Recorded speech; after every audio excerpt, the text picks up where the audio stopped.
Viewers welcome back on program. So viewers गलबात करन जा रहे हैं जम्मू कश्मीर के हवाले नाल कि जम्मू कश्मीर के साबका मुख मंत्री फारूक अब्दुल्ला ने कहा है कि कश्मीर मसले के हल लई भारत ते पाकिस्तान नूं आपस विच गलबात करनी चाहिए है।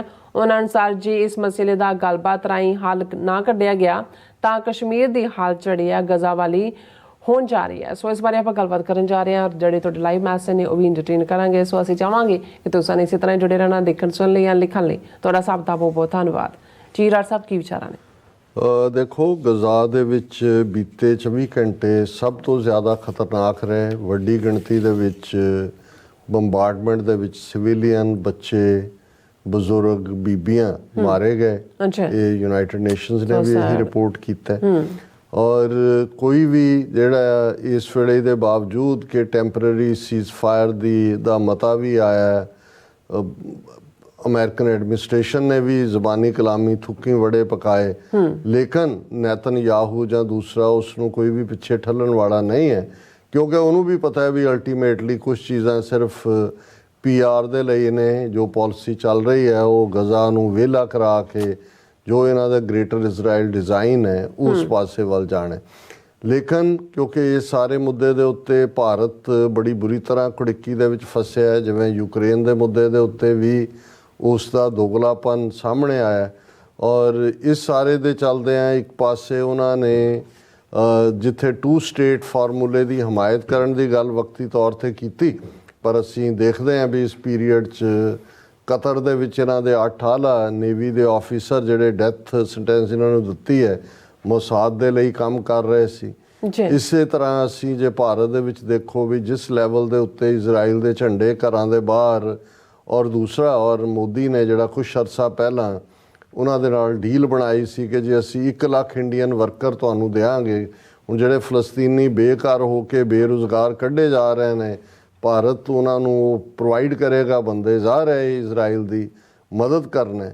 और इस सारे दे चलदे हैं पिछले दिनों दो जिहड़े उन्होंने समुद्री जहाज़ां दे उत्ते भारत दे हमले होए, उहदे नाल यमन दे और दूसरे प्रो इजराइल जिहड़े ਉਹ ਜੁੜਨ ਦੀ ਗੱਲ ਆਉਂਦੀ ਹੈ ਉਹਨਾਂ ਦੇ ਗੁਰੀਲਿਆਂ ਦੀ। ਇਸ ਦੇ ਉੱਤੇ ਵੀ ਕਾਫੀ ਕੁਝ ਚੱਲ ਰਿਹਾ ਹੈ, ਉਹਦੇ 'ਤੇ ਅਸੀਂ ਅਜੇ ਗੱਲ ਨਹੀਂ ਕਰਾਂਗੇ ਕਿਉਂਕਿ ਸਾਰੀਆਂ ਡਿਟੇਲਸ ਅਵੇਲੇਬਲ ਨਹੀਂ ਨੇ। ਈਰਾਨ ਨੇ ਸਟਰੋਂਗਲੀ ਨਾ ਕੀਤੀ ਹੈ ਕਿ ਭਈ ਇਹ ਸਾਡਾ ਕੰਮ ਨਹੀਂ ਹੈ, ਨਾ ਹੀ ਸਾਡੇ ਕੋਈ ਇਸ ਕਿਸਮ ਦੇ ਮੋਟੀਵੇਸ਼ਨਲ ਕੋਈ ਗੁਰੀਲੇ ਨੇ। ਲੇਕਿਨ ਅਮਰੀਕਾ ਭਾਰਤ ਨੂੰ ਅੱਗੇ ਕਰਕੇ ਹੁਣ ਕੀ ਖੇਡ ਖੇਡਣਾ ਚਾਹੁੰਦਾ ਹੈ ਇਹ ਤਾਂ ਆਉਣ ਵਾਲੇ ਦਿਨਾਂ 'ਚ ਹੀ ਪਤਾ ਲੱਗੇਗਾ ਕਿ ਵੀ ਇਹ ਕਿੰਨਾ ਕਿ ਇਸ ਖਬਰ ਦੇ। ਲੇਕਿਨ ਅੱਜ ਖਬਰ ਜਿਹੜੀ ਦਿੱਲੀ ਦੇ ਹਵਾਲੇ ਨਾਲ ਆਈ ਕਿ blast like sound heard near Israel embassy in Delhi, no explosive found कि जी धमाका इजराइल की एम्बैसी के नेड़े होया पर कोई उत्थों मिलिया ही नहीं। ये सब पता नहीं की खेडा है इंडियन एजेंसियां दूजियां खेड रही ने। और इस सारे दे चलते हैं जोड़ा जो कुछ कश्मीर चल रहा है, एक पासे तो इन्होंने बड़ा सैलीब्रेट किया कि जी देखो सुप्रीम कोर्ट ने भी जोड़ा कश्मीर का स्टैटस खत्म किया, आर्टिकल 3 उहदे ते मोहर ला दी। पर जी ग्राउंड रियलिटी है जिदन असी ट्रैवल कर रहे थे फ्राइडे उदन ही सामने आ गया सी कि पुंछ एरिए दे विच किवें 2 फौजी गड्डियां दे उत्ते कश्मीरी खाड़कुआं ने हमला किया। 4-5 इन्हां दे मारे गए फौजी, किन्ने जख्मी होए, इन्हां दे हथियार भी लै गए। फिर ये आया कि जी ये उन्होंने घेराबंदी कर ली और फिर फौज ने 3 सिविलियन कुट के ही मार दिते। हुण उसका जो रौला पिया उन्होंने कहा जी असी ब्रिगेडियर नूं ते फलाणे नूं उत्थों ट्रांसफर कर दिता है। सो इस सब दे चलदे अज बड़ी जोरदार स्टेटमेंट फारूक अब्दुल्ला की आई है कि Kashmir will become Gaza without India Pakistan dialogue. उन्हें कहा भी जे कश्मीर के मुद्दे दे उत्ते भारत पाकिस्तान ने जिहड़ी है वो गलबात शुरू ना की ते आने वाले पीरीयड जिहड़ा कश्मीर है वो एक नवा गजा बनन जा रहा है। Dialogue is the only way forward to resolve lingering issues. If a conductive atmosphere for a dialogue is not worked out between India and Pakistan, the day is not for when Jammu and Kashmir will become like Gaza and people will suffer like in Palestine। ये बड़ी जिहड़ी है bold statement है कि भी जे आपस दे विच भारत पाकिस्तान ने कश्मीरी लोगों के जज्बातों की जिहड़ी है वो परवाह करके उस नाल जुड़ के कोई डायलॉग राहीं फैसला ना किया ਤੇ ਬਹੁਤ ਜਲਦੀ ਜਿਹੜਾ ਜੰਮੂ ਕਸ਼ਮੀਰ ਹੈ ਇਹ ਵੀ ਗਜ਼ਾ ਵਾਂਗ ਬਣਨ ਜਾ ਰਿਹਾ, ਜਿਹਦੇ ਜਿਵੇਂ ਗਜ਼ਾ ਦੇ ਵਿੱਚ ਸਫਰ ਫਲਸਤੀਨੀ ਲੋਕ ਨੇ, ਉਸ ਹਾਲਤ ਦੇ ਵਿੱਚ ਜੰਮੂ ਕਸ਼ਮੀਰ ਦੇ ਆਮ ਲੋਕ ਸਫਰ ਕਰਨਗੇ। ਕਿਉਂਕਿ ਇੱਕ ਗੱਲ ਕਲੀਅਰ ਹੋ ਗਈ ਹੈ, ਜੋ ਕੁਝ ਪੁੰਛ ਦੇ ਵਿੱਚ ਹੋਇਆ ਹੈ, ਜੋ ਫੌਜ ਦੇ ਜ਼ੁਲਮ ਜਾਰੀ ਨੇ, ਔਰ ਜਿਵੇਂ ਲੋਕਾਂ ਦੇ ਵਿੱਚ ਰਿਜ਼ੈਂਟਮੈਂਟ ਹੈ ਕਿ ਇਹਦੇ ਬਾਵਜੂਦ ਕਿ ਇਹਨਾਂ ਨੇ ਸੂਬੇ ਦਾ ਵਜੂਦ ਖਤਮ ਕੀਤਾ, ਸਭ ਇਹਨਾਂ ਨੇ ਕਿਹਾ ਜੀ ਨਾਓ ਆਰਟੀਕਲ 370 ਡਿਬੇਟ ਇਜ਼ ਓਵਰ ਸਭ, ਲੇਕਿਨ ਅਲਟੀਮੇਟਲੀ ਗਰਾਊਂਡ ਦੇ ਉੱਤੇ ਜਿਹੜੀ ਸਿਚੁਏਸ਼ਨ ਹੈ ਉਹ ਬਿਲਕੁਲ ਡਿਫਰੈਂਟ ਹੈ। ਔਰ ਕਸ਼ਮੀਰੀ ਨੌਜਵਾਨ ਜਿਹੜੇ ਨੇ ਉਹ ਡਿਫੈਂਸ ਦੇ ਉੱਤੇ ਉਤਰੇ ਨੇ, ਹਥਿਆਰਬੰਦ ਸੰਘਰਸ਼ 'ਚੋਂ ਫੌਜ ਦੇ ਨਾਲ ਇਹੀ ਨਹੀਂ ਵੀ ਬਰਾਬਰ ਦੀ ਟੱਕਰ ਲੈ ਰਹੇ ਨੇ, ਰਾਦਰ ਫੌਜ ਨੂੰ ਉਹਨਾਂ ਨੇ ਵਾਹਣੇ ਪਾਇਆ ਹੋਇਆ। ਔਰ ਇਹ ਫਾਰੂਕ ਅਬਦੁੱਲਾ ਦੀ ਗੱਲ ਗਲਤ ਨਹੀਂ ਹੈ ਕਿ ਭਾਈ ਤੁਸੀਂ ਇੰਨੇ ਮਿਲੀਅਨ ਲੋਕਾਂ ਨੂੰ ਇਹ ਸਮਝੋ, ਔਰ ਜਿਨ੍ਹਾਂ ਦੇ ਅੰਦਰ ਆਜ਼ਾਦੀ ਦੇ ਲਈ ਆਪਣੇ ਲੜਨ ਦੀ ਭਾਵਨਾ ਹੈ। ਅਜੇ ਅਸੀਂ ਉਸ ਫਲਸਤੀਨੀ ਦੇ ਏਰੀਆ ਦੀ ਗੱਲ ਕਰਦੇ ਤੇ 2.2 ਮਿਲੀਅਨ ਲੋਕ ਰਹਿੰਦੇ ਨੇ, ਇੱਥੇ ਤੁਸੀਂ ਕਸ਼ਮੀਰ ਵਾਦੀ ਦੇ ਵਿੱਚ ਤਾਂ 6 ਗੁਣਾ ਜ਼ਿਆਦਾ ਹੈ। ਔਰ ਉਹ ਜਿਨ੍ਹਾਂ ਨੇ ਪਿਛਲੇ ਇਹਨਾਂ 4-5 ਦਹਾਕਿਆਂ ਦੇ ਵਿੱਚ ਆਪਣੀ ਰੈਜ਼ਿਸਟੈਂਸ ਦੇ ਨਾਲ ਜਿਹੜਾ ਉਹ ਦੱਸਿਆ ਕਿ ਭਾਈ ਤੁਸੀਂ ਕਸ਼ਮੀਰੀਆਂ ਨੂੰ ਗੁਲਾਮ ਨਹੀਂ ਬਣਾ ਸਕਦੇ। ਇਹ ਹੁਣ ਵਰਲਡ ਕਮਿਊਨਿਟੀ ਨੇ ਦੇਖਣਾ ਹੈ, ਜਿਨ੍ਹਾਂ ਨੇ ਜੋ ਮੋਦੀ ਦੀ ਪਿੱਠ ਠੋਕੀ, ਅੱਜ ਭਾਵੇਂ ਹੁਣ ਅਮਰੀਕਾ ਜਾਂ ਵੈਸਟਰਨ ਪਾਵਰਸ ਜਿਹੜਾ ਹੱਥ ਪਿੱਛੇ ਨੂੰ ਖਿੱਚ ਰਹੀਆਂ ਨੇ ਉਹਦੇ ਤੋਂ, ਲੇਕਿਨ ਜੋ ਹੋਇਆ ਇਹਦੇ ਲਈ ਇਹ ਵੀ ਕਾਫੀ ਹੱਦ ਤੱਕ ਦੇਖਿਆ ਜਾਏਗਾ ਆਉਣ ਵਾਲੇ ਪੀਰੀਅਡ 'ਚ ਕਿ ਭਾਈ ਹਿੰਦੂ ਤਵੀਆਂ ਨੂੰ ਕਿਹਨੇ ਚੰਬਲਾਇਆ। ਜੀ ਰਾਤਾ ਦਾ ਬਹੁਤ ਬਹੁਤ ਸ਼ੁਕਰੀਆ। ਸੋ ਹੁਣ ਆਪਾਂ ਆਪਣੇ ਵੀਅਰਸ ਮੈਸੇਜ ਲੈਣ ਜਾ ਰਹੇ ਹਾਂ, ਸਭ ਦਾ ਸ਼ੁਕਰੀਆ ਅਦਾ ਕਰਦੇ ਹਾਂ ਔਰ ਤੁਹਾਡੀ ਜਿਹੜੀ ਫਤਿਹ ਵਿੱਚ ਆਪਣੀ ਫਤਿਹ ਬੁਲਾਉਂਦੇ ਹਾਂ। ਵਾਹਿਗੁਰੂ ਜੀ ਕਾ ਖਾਲਸਾ, ਵਾਹਿਗੁਰੂ ਜੀ ਕੀ ਫਤਿਹ। ਐਂਡ ਤਜਿੰਦਰ ਸਿੰਘ ਜੀ ਕਹਿੰਦੇ ਡਾਕਟਰ ਸਾਹਿਬ ਜੀ ਮੈਂ ਦੇਖ ਰਿਹਾ ਕਿ ਪਿੰਡਾਂ ਵਿੱਚ ਵੀ ਹੁਣ ਹਰ ਬੰਦਾ ਖਾਲਿਸਤਾਨ ਦੀ ਗੱਲ ਕਰ ਰਿਹਾ।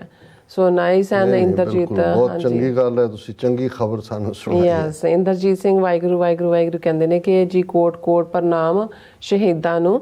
ਐਂਡ ਹਰਦੀਪ ਸਿੰਘ ਖਾਲਸਾ ਜ਼ਿੰਦਾਬਾਦ ਕਹਿੰਦੇ ਨੇ। ਐਂਡ ਗੁਰਦੇਵ ਸਿੰਘ ਜੀ ਵੀ ਖਾਲਸਾ ਜ਼ਿੰਦਾਬਾਦ ਕਹਿੰਦੇ ਨੇ ਔਰ ਫਤਿਹ ਵੀ ਬੁਲਾਉਂਦੇ ਨੇ। ਔਰ KW ਜੀ ਵਾਹਿਗੁਰੂ ਜੀ ਕਾ ਖਾਲਸਾ ਵਾਹਿਗੁਰੂ ਜੀ ਕੀ ਫਤਿਹ ਕਹਿੰਦੇ ਨੇ। ਗੁਰਮੀਤ ਸਿੰਘ ਜੀ ਕਹਿੰਦੇ ਆਸਟ੍ਰੇਲੀਆ ਵਾਲਾ ਹੀ ਹਾਲ ਹੋਣਾ, ਕੈਲੀਫੋਰਨੀਆ 'ਚ ਖਾਲਿਸਤਾਨ ਰੈਫਰੈਂਡਮ ਜ਼ਿੰਦਾਬਾਦ ਜ਼ਿੰਦਾਬਾਦ ਜ਼ਿੰਦਾਬਾਦ। ਗੁਰਮੇਲ ਸਿੰਘ ਜੀ ਫਤਿਹ ਬੁਲਾਉਂਦੇ ਨੇ। ਐਂਡ ਕਹਿੰਦੇ doctor Sahib and dear Neelam Kaur ji you are doing A grade job, thanks, God bless you, and you are TV84 freedom is on our doorstep, do not let it go। ਬਿਲਕੁਲ ਠੀਕ ਹਾਂਜੀ, ਫਰਮਾਇਆ। so nice। and ਰਾਬ ਪਤਾ ਨਹੀਂ ਕੀ ਰਾਬ ਬੇ ਕਹਿੰਦੇ ਨੇ ਕਿ ਨਿਊਜ਼ੀਲੈਂਡ ਵਿੱਚ they are looking for Sardar ji ਤੋਂ ਸੈਲੀਬ੍ਰੇਟ ਵੀਰ ਬਾਲ ਦਿਵਸ। One guy asked me if I'm free to celebrate Veer Bal Divas at High Commission of India। Guy don't know me either। I don't know ਪਤਾ ਨਹੀਂ ਇਹਨਾਂ ਦਾ ਕੀ ਕਹਿਣ ਦਾ ਮਤਲਬ ਸੀਗਾ। ਔਰ Nihang Singh ji always great program but today extra great program, so nice। And Jeet Suratia ji ਵੀ 6 for Justice ਦੀ ਅਗਵਾਈ ਹੇਠ ਅੱਜ ਸਾਡੀ ਹੋਮ ਚੜ੍ਹਦੀ ਕਲਾ ਵਿੱਚ ਹੈ। ਔਰ ਗੁਰਤੇਜ ਸਿੰਘ ਧਾਲੀਵਾਲ ਜੀ ਸਤਿ ਸ਼੍ਰੀ ਅਕਾਲ, ਖਾਲਸਾ ਜ਼ਿੰਦਾਬਾਦ, ਰੈਫਰੈਂਡਮ ਹੀ ਹੱਲ ਹੈ। ਔਰ ਸਤਨਾਮ ਸਿੰਘ ਜੀ ਵੀ ਫਤਿਹ ਬੁਲਾਉਂਦੇ ਨੇ ਐਂਡ ਖਾਲਸਾ ਜ਼ਿੰਦਾਬਾਦ ਕਹਿੰਦੇ ਨੇ। ਐਂਡ ਐਨ ਸੇਖੋ ਜੀ ਖਾਲਸਾ ਜ਼ਿੰਦਾਬਾਦ। ਐਂਡ ਜਸਪਾਲ ਸਿੰਘ ਜੀ ਕਹਿੰਦੇ ਨੇ ਕਿ ਨਹੀਂ ਦੇਖਿਆ ਜਾਂਦਾ ਇਹੋ ਜਿਹੇ ਤਸਵੀਰਾਂ ਗਦਾਰ ਸਿੱਖ ਪੰਥ ਦੇ ਸਿਰਸਾ ਕਾਲਕਾ ਨੂੰ ਸਿੱਖ ਪੰਥ ਕਦੇ ਨਾ ਮਾਫ ਕਰੇ। ਬੇਨਤੀ ਹੈ ਸਿੱਖ ਪੰਥ ਨੂੰ, ਇਹਨਾਂ ਨੇ ਕਿਹਾ। ਨਹੀਂ, ਇਹਨਾਂ ਦੇ ਗਲਾਂ 'ਚ ਛਤਰਾਂ ਦੇ ਹਾਰ ਪਾ ਕੇ ਇਹਨਾਂ ਦੇ ਮੂੰਹ ਕਾਲੇ ਕਰਕੇ ਇੱਕ ਦਿਨ ਇਹਨਾਂ ਨੂੰ ਗਲੀਆਂ ਦੇ ਵਿੱਚ ਫਰਾਏ ਜਾਣਾ। ਜੋ ਹਾਲ ਚੰਦੂ ਦਾ ਹੋਇਆ ਇਹ ਅਲਟੀਮੇਟਲੀ ਉਹੀ ਕੈਟਾਗਰੀ ਹੈ। ਬਿਲਕੁਲ। ਐਂਡ ਗੁਰਨਾਮ ਸਿੰਘ ਜੀ ਵੀ ਫਤਿਹ ਬੁਲਾਉਂਦੇ ਨੇ ਐਂਡ ਖਾਲਸਾ ਜ਼ਿੰਦਾਬਾਦ ਕਹਿੰਦੇ ਨੇ। ਸੁਖਵਿੰਦਰ ਸਿੰਘ ਜੀ ਵੀ ਫਤਿਹ ਬੁਲਾਉਂਦੇ ਨੇ। ਐਂਡ ਸੁਖਜਿੰਦਰ ਜੱਸਾ ਜੀ ਏਕ ਓਂਕਾਰ ਵਾਹਿਗੁਰੂ ਜੀ ਕਾ ਖਾਲਸਾ ਵਾਹਿਗੁਰੂ ਜੀ ਕੀ ਫਤਿਹ ਕੇ ਮਹਾਨ ਸ਼ਹੀਦ ਯੋਧਿਆਂ ਨੂੰ ਦਿਲੋਂ ਕੋਟ ਕੋਟ ਪ੍ਰਣਾਮ ਹੈ, ਖਾਲਸਾ ਪੰਥ ਜ਼ਿੰਦਾਬਾਦ ਹੈ। ਐਂਡ ਇਸੇ ਤਰ੍ਹਾਂ Karam Singh ji Modi and the rest of his evil team trying to fool the Sikhs again and again by celebrating the Bal Divas Day in New Delhi in the memories of the Sahibzade। ਜੀ ਹਾਂਜੀ, ਅਸੀਂ Facebook ਦੇ ਉੱਤੇ ਸਾਡੇ ਵੀਰ ਜਸਪੀਤ ਸਿੰਘ, ਰਣਜੋਤ ਸਿੰਘ, ਮੁਹੰਮਦ ਅਨਵਰ, ਖਾਲਿਸਤਾਨ ਜ਼ਿੰਦਾਬਾਦ ਫਤਿਹ ਬੁਲਾਈ ਹੈ। ਵੀਰ Bob Singh ji ਉਹਨਾਂ ਨੇ ਗੁਰਬਾਣੀ ਦੀ ਇੱਕ ਤੁਕ ਜਿਹੜਾ ਇਨਫੈਕਟ ਜਦੋਂ ਅਸੀਂ ਇਹਨਾਂ ਦੀ ਬਿਗਲ ਵਜਾਉਣ ਤੇ ਦੂਸਰੇ ਤੀਸਰੇ ਦੀ ਗੱਲ ਜਿਵੇਂ ਸੰਗਤ ਨੇ ਨਕਾਰੀ ਔਰ ਵਾਪਸ ਲੈਣ ਤੇ ਮਜਬੂਰ ਹੋਇਆ ਜੀ। ਗੁਰਬਾਣੀ ਦੇ ਵਿੱਚ ਇਹ ਫਰਮਾਨ ਹੈ, ਹਰਖ ਅਨਤ ਸੋਗ ਨਹੀਂ ਬੀਆ ਸੋ ਘਰ ਗੁਰੂ ਨਾਨਕ ਕੋ ਦੀਆ। ਕਿ ਗੁਰੂ ਨਾਨਕ ਦੇ ਘਰ 'ਚ ਕੋਈ ਹਰਖ ਸੋਗ ਇਸ ਕਿਸਮ ਦਾ ਨਹੀਂ ਹੈ, ਇੱਥੇ ਤਾਂ ਸਹਿਜ ਹੈ ਔਰ ਰੱਬ ਦੇ ਭਾਣੇ ਦੇ ਵਿੱਚ ਸ਼ੁਕਰ ਕਰਕੇ ਮੰਨਣ ਦੀ ਗੱਲ ਹੈ। ਹਰਖ ਅਨਤ ਸੋਗ ਨਹੀਂ ਬੀਆ ਸੋ ਘਰ ਗੁਰੂ ਨਾਨਕ ਕੋ ਦੀਆ।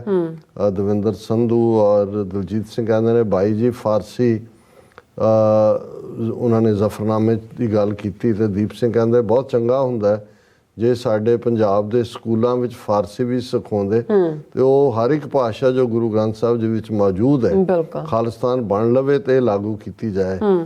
ਦੀਪ ਸਿੰਘ ਜੀ ਤੁਸੀਂ ਬੜੀ ਦਿਲਚਸਪ ਗੱਲ ਕੀਤੀ। ਮੈਨੂੰ ਯਾਦ ਹੈ ਵੀ ਸਰ ਕਪੂਰ ਸਿੰਘ ਹੋਰਾਂ ਨੇ 1960ਵਿਆਂ 'ਚ ਸ਼੍ਰੋਮਣੀ ਕਮੇਟੀ ਨੂੰ ਸੁਝਾਅ ਦਿੱਤਾ ਸੀ ਕਿ ਵੀ ਤੁਸੀਂ ਜਿੱਥੇ ਅੰਗਰੇਜ਼ੀ ਨੂੰ ਐਜ਼ ਏ ਕੰਟੈਕਟ ਲੈਂਗੁਏਜ ਦੇ ਤੌਰ 'ਤੇ ਹੈ, ਫਾਰਸੀ ਨੂੰ ਵੀ ਜਿਹੜਾ ਉਹ ਲੈਂਗੁਏਜ ਬਣਾਓ ਤਾਂ ਕਿ ਤੁਹਾਡੇ ਗੁਆਂਢੀ ਮੁਸਲਮਾਨ ਦੇਸ਼ਾਂ ਦੇ ਨਾਲ ਵੀ, ਔਰ ਇਹ ਇੰਨੀ ਰਿਚ ਜ਼ਬਾਨ ਹੈ ਕਿ ਇਸ ਦੇ ਵਿੱਚ ਜ਼ਫਰਨਾਮਾ ਤਾਂ ਹੈ ਹੀ ਹੈ। ਈਵਨ ਜਦੋਂ ਅਸੀਂ ਗੁਰੂ ਗ੍ਰੰਥ ਸਾਹਿਬ ਦੀ ਬਾਣੀ ਔਰ ਈਵਨ ਜਾਪ ਸਾਹਿਬ ਕਿ ਗਨੀਮੁਲ ਸ਼ਿਕਸਤ ਹੈ, ਗਰੀਬੁਲ ਪਰਸਤ ਹੈ, ਬੁਲੰਦੁਲ ਮਕਾਨ ਹੈ, ਜ਼ਮੀਨੁਲ ਜ਼ਮਾਨ ਹੈ, ਤਮੀਜ਼ੁਲ ਤਮਾਮ ਹੈ, ਰੁਜ਼ੂਅਲ ਨਿਧਾਨ ਹੈ, ਹਰੀਫੁਲ ਅਜ਼ੀਮ ਹੈ, ਰਜ਼ਾਇਕ ਯਕੀਨ ਹੈ।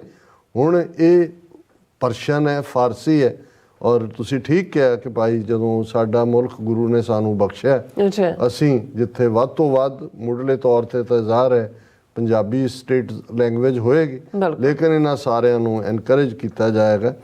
ਔਰ ਫਿਰ ਦੀਪ ਸਿੰਘ ਕਹਿੰਦੇ ਨੇ ਕਿ ਗੋਰਿਆਂ ਦਾ ਵੀ ਐਵੇਂ ਨਾਮ ਲੱਗਦਾ ਪਰ ਬਾਹਮਣਾਂ ਨੇ ਆਪ ਹੀ ਸੂਰ ਵੱਢ ਛੱਡ ਮਸੀਤਾਂ ਵਿੱਚ ਸੁੱਟੇ ਤੇ ਗਊਆਂ ਵੱਢ ਮੰਦਰਾਂ ਵਿੱਚ ਸੁੱਟੀਆਂ ਦੰਗੇ ਕਰਵਾਉਣ ਲਈ। ਇਹ ਦੀਪ ਸਿੰਘ ਜੀ ਦੋਵੇਂ ਹੀ ਧਿਰਾਂ ਜਿਹੜੀਆਂ ਨੇ ਇਸ ਕਿਸਮ ਦੀ ਸ਼ਰਾਰਤ ਕਰਦੀਆਂ ਸੀ। ਜ਼ਾਹਰ ਹੈ ਜਿਹਦਾ ਵੀ ਕੋਈ ਇੰਟਰਸਟ ਹੋਏ ਵੀ ਮੰਦਰਾਂ ਦੇ ਵਿੱਚ ਉਹ ਗਊ ਮਾਸ ਸੁੱਟ ਦਿੰਦੇ ਸੀ ਮਸੀਤਾਂ ਦੇ ਵਿੱਚ ਸੂਰ ਦਾ, ਔਰ ਇਹ ਹੁੰਦੀ ਤਾਂ ਸਾਜ਼ਿਸ਼ ਹੀ ਸੀ। ਕੌਣ ਕਰ ਰਿਹਾ ਉਹ ਕਿਸੇ ਵੀ ਗਿਵਨ ਸਿਚੁਏਸ਼ਨ 'ਚ ਅੱਡ ਜਿਹੜੇ ਨੇ ਉਹਦੇ ਸ਼ੈਤਾਨ ਕਿਰਦਾਰ ਸੀ। ਰਾਜਵਿੰਦਰ ਸਿੰਘ ਉਹਨਾਂ ਨੇ ਫਤਿਹ ਬੁਲਾਈ ਹੈ। ਉਹਨਾਂ ਨੇ ਕਿਹਾ ਜੀ ਕਿ ਟੈਰਰਿਸਟ ਲੀਡਰ ਜੈ ਸ਼ੈਤਾਨ ਸ਼ੰਕਰ ਇਨ Russia trying to seek asylum for co-conspirator 1, co-conspirator 2 and more to avoid US system। ਇਹ ਤੁਸੀਂ ਬਿਲਕੁਲ ਠੀਕ ਕਿਹਾ। ਜਿਹੜੀ ਸਡਨ ਚੁੱਪਚਾਪ ਜੈ ਸ਼ੰਕਰ ਦੀ ਰਸ਼ੀਆ ਫੇਰੀ ਹੈ ਔਰ ਜਿਸ ਕਿਸਮ ਦੀਆਂ ਖਬਰਾਂ ਨਿਊਕਲੀਅਰ ਰਿਐਕਟਰ ਡੀਲ ਇਹ ਉਹ ਇਹ ਜਾ ਕੇ ਇਹਨਾਂ ਨੇ ਉਹਨਾਂ ਦੇ ਪੈਰ ਫੜ ਲਏ ਨੇ ਰਸ਼ੀਆ ਦੇ ਕਿ ਸਾਨੂੰ ਬਚਾਓ ਅਮਰੀਕਾ ਦੇ ਕਹਿਰ ਤੋਂ। ਮੁਹੰਮਦ ਅਨਵਰ ਖਾਲਿਸਤਾਨ ਫ੍ਰੀ ਕਸ਼ਮੀਰ, ਹਰਮਿੰਦਰ ਸਿੰਘ ਉਹਨਾਂ ਨੇ ਫਤਿਹ ਬੁਲਾਈ ਹੈ ਸਾਰਿਆਂ ਭੈਣਾਂ ਭਰਾਵਾਂ ਨੂੰ। ਕਿਰਪਾਲ ਸਿੰਘ ਚੀਮਾ ਖਾਲਸੇ ਦੀ ਵੀਰ ਗਾਥਾ ਦੇ ਥੱਲੇ ਕਹਿੰਦੇ ਨੇ ਅੰਮ੍ਰਿਤ ਧਾਰੀਆ ਉੱਠ ਨਿਸ਼ਚਿੰਤ ਹੋ ਕੇ ਰਾਜੀ ਕਦੇ ਨਹੀਂ ਸਾਰਾ ਸੰਸਾਰ ਰਹਿੰਦਾ, ਲੱਤ ਦੋਹੀਂ ਬੇੜੀ ਨਹੀਂ ਮੈਂ ਰੱਖ ਸਕਦਾ, ਜਾਂ ਉਰਾਰ ਰਹਿੰਦਾ ਜਾਂ ਮੈਂ ਪਾਰ ਰਹਿੰਦਾ, ਇੱਕੋ ਚੀਜ਼ ਹੀ ਸੱਜਣਾ ਰੱਖਣੀ ਸੀ, ਜਾਂ ਅਸੂਲ ਰਹਿੰਦਾ ਜਾਂ ਪਰਿਵਾਰ ਰਹਿੰਦਾ, ਨਹੀਂ ਸੀ ਦੋਹਾਂ ਜੋਗੀ ਦਿਲ ਵਿੱਚ ਥਾਂ ਮੇਰੇ, ਰਹਿੰਦੀ ਕੌਮ ਜਾਂ ਪੁੱਤਰਾਂ ਦਾ ਪਿਆਰ ਰਹਿੰਦਾ। ਬਹੁਤ ਸ਼ੁਕਰੀਆ। ਔਰ ਉਹਨਾਂ ਦੀਆਂ ਹੋਰ ਵੀ 2-3 ਨਜ਼ਮਾਂ ਨੇ ਪਰ ਮੈਂ ਘੜੀ ਵੱਲ ਵੀ ਦੇਖ ਰਿਹਾ। ਦਲਜੀਤ ਸਿੰਘ ਹੋਰਾਂ ਨੇ ਮੇਰੇ ਖਿਆਲ ਫਾਰਸੀ ਦੀ ਡਿਬੇਟ ਇਸੇ ਲਈ ਦੀਪ ਸਿੰਘ ਹੋਰਾਂ ਨੇ ਕਿਹਾ ਵੀ ਸਿਖਾਈ ਜਾਣੀ ਚਾਹੀਦੀ ਹੈ ਕਿਉਂਕਿ ਜ਼ਫਰਨਾਮੇ 'ਚ 10ਵੇਂ ਪਾਤਸ਼ਾਹ ਨੇ ਕਿਹਾ ਸੀ ਚੀਹਾ ਸ਼ੁੱਧ ਕਿ ਚੂੰ ਬਚਗਾ ਕੁਸ਼ਤੇ ਚਾਰ ਕਿ ਬਾਕੀ ਬਮਾ ਦਸਤ ਪੇਚੀਦਾ ਮਾਰ, ਕਿ ਤੂੰ ਮੇਰੇ 4 ਪੁੱਤਰ ਮਾਰ ਦਿੱਤੇ ਨੇ ਪਰ ਇਹ ਤੂੰ ਮੇਰੇ ਬੱਚੇ ਮਾਰ ਕੇ ਤੂੰ ਸਮਝਦਾ ਹੋਏਗਾ ਕਿ ਤੂੰ ਬਹੁਤ ਕੁਛ ਹਾਸਲ ਕਰ ਲਿਆ ਜਾਂ ਤੂੰ ਇਸ ਆਵਾਜ਼ ਨੂੰ ਦਬਾ ਦਿੱਤਾ, ਪਰ ਪੇਚੀਦਾ ਮਾਰ ਕਿ ਮੈਂ ਉਹ ਖੜਪਾ ਸੱਪ ਜਿਹੜਾ ਉਹ ਖਾਲਸਾ ਭੁਜੰਗ ਰੂਪ ਦੇ ਵਿੱਚ ਬਾਕੀ ਆ ਔਰ ਤੇਰੇ ਨਾਲ ਹਿਸਾਬ ਬਰਾਬਰ ਕਰੇਗਾ। ਤੇ ਨਾਲ ਹੀ ਉਹਨਾਂ ਨੇ ਜਦੋਂ ਦੀਵਾਨ ਦੇ ਵਿੱਚ ਸਿੱਖ ਸੰਗਤਾਂ ਨੂੰ ਜਿਹੜਾ ਉਹ ਇਸ਼ਾਰਾ ਕਰਕੇ ਮਾਤਾ ਜੀ ਨੂੰ ਇਹ ਦੱਸਿਆ ਸੀ ਕਿ ਇਨ ਪੁੱਤਰਨ ਕੇ ਸੀਸ ਪਰ ਵਾਰ ਦੀਏ ਸੁਤ ਚਾਰ ਮੁਏ ਤੋਂ ਕਿਆ ਹੁਆ ਜੀਵਤ ਕਈ ਹਜ਼ਾਰ। ਸੋਹਣ ਸਿੰਘ ਮਾਇਲ ਪ੍ਰਦੀਪ ਸਿੰਘ ਫਤਿਹ ਬੁਲਾਉਂਦੇ ਨੇ। ਰਾਜਵਿੰਦਰ ਸਿੰਘ ਫਿਰ ਕਹਿੰਦੇ ਨੇ ਕਿ terrorist Amit Shah expecting apology from our brave brothers after they already served their sentences given by their Kotha courts tells that countries run by terrorists rather than the laws of the filthy country. ਬਿਲਕੁਲ ਤੁਸੀਂ ਠੀਕ ਫਰਮਾਇਆ। ਔਰ ਅਸੀਂ ਇਸੇ ਲਈ ਕਿਹਾ ਕਿ ਉਸ ਦੌਰ ਦੇ 1704 ਦੌਰ ਦੇ ਵਜ਼ੀਰ ਖਾਂ ਔਰ ਸੁੱਚਾਨੰਦ ਅੱਜ ਦੇ ਦੌਰ 'ਚ ਮੋਦੀ ਤੇ ਅਮਿਤ ਸ਼ਾਹ ਨੇ ਉਹੀ ਟੈਰਰ ਸਟੇਟ, ਉਹੀ ਧੱਕੇਸ਼ਾਹੀ ਤੇ ਫਿਰ ਖਾਲਸੇ ਦਾ ਜਵਾਬ ਵੀ ਉਹੀ ਹੈ ਜੋ ਸਾਹਿਬਜ਼ਾਦਿਆਂ ਦਾ ਸੀ। ਸ਼ਹਾਦਤਾਂ ਦੇ ਕੇ ਉਹਨਾਂ ਨੇ ਜ਼ੁਲਮ ਨੂੰ ਵੰਗਾਰਿਆ। ਔਰ ਅੱਜ ਵੀ ਸਾਡੀ ਨੌਜਵਾਨੀ ਔਰ ਅਮਿਤ ਸ਼ਾਹ ਦੇ ਇਸ ਬਿਆਨ ਤੋਂ ਬਾਅਦ ਭਾਈ ਬਲਵੰਤ ਸਿੰਘ ਰਾਜੋਆਣਾ ਨੇ ਬਿਲਕੁਲ ਖਾਲਸਾਈ ਸਪਿਰਿਟ ਦੇ ਵਿੱਚ ਡਿਫਾਈਂਸ ਦਿਖਾਈ ਹੈ। ਜੀ ਡਾਕਟਰ ਸਾਹਿਬ, ਤੁਹਾਡਾ ਬਹੁਤ ਬਹੁਤ ਸ਼ੁਕਰੀਆ। ਸੋ ਇਸ ਤਰ੍ਹਾਂ ਆਪਣੇ ਵਿਊਜ਼ ਕੋਲ ਨੇ ਇਜਾਜ਼ਤ। ਵਿਊਅਰਸ, ਸਾਡੇ ਪ੍ਰੋਗਰਾਮ ਦਾ ਸਮਾਂ ਇੱਥੇ ਮੁੱਕਦਾ। ਤੁਸੀਂ ਆਪਣੀ ਰਾਏ ਤੇ ਸੁਝਾਅ ਸਾਨੂੰ ਭੇਜਣਾ ਭੁੱਲਣਾ ਸਾਡੇ ਇਸ ਪਤੇ ਤੇ SOS@tv4.tv ਤੇ ਅਸੀਂ ਆਪਣਾ ਪ੍ਰੋਗਰਾਮ ਲੈ ਕੇ ਫਿਰ ਦੁਬਾਰਾ ਤੁਹਾਡੇ ਸਾਹਮਣੇ ਹੋਵਾਂਗੇ। ਤਦ ਤੱਕ ਲਈ ਮੈਨੂੰ ਤੇ ਆਪਣਾ ਸੁਣਾ ਗਿਆ ਤੋਂ ਦੇਖਦੇ ਰਹੋ TV4। ਬੁਲਾ ਦਿਓ ਫਤਿਹ। ਵਾਹਿਗੁਰੂ ਜੀ ਕਾ ਖਾਲਸਾ, ਵਾਹਿਗੁਰੂ ਜੀ ਕੀ ਫਤਿਹ। ਰੱਬ ਰਾਖਾ।